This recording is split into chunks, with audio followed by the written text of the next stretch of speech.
L'esclerosi múltiple infantil i juvenil.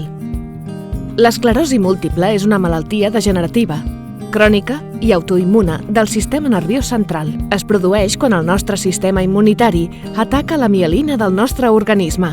És difícil de diagnosticar perquè els seus símptomes són incerts i molt variats. Per això li diuen la malaltia de les 1000 cares. Pot provocar disminució de la visió, dolor en moure l'ull, visió borrosa, formigueig i disminució de la sensibilitat, pèrdua d'equilibri, de força i de coordinació, i molta fatiga.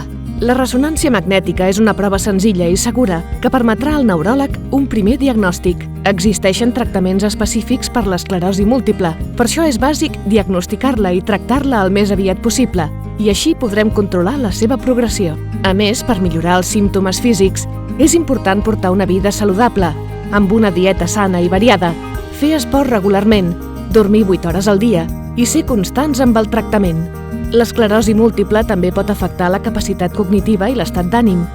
És vital que els centres escolars puguin adaptar-se al seu ritme d'aprenentatge, donant-li afecte perquè se senti acceptat i segur.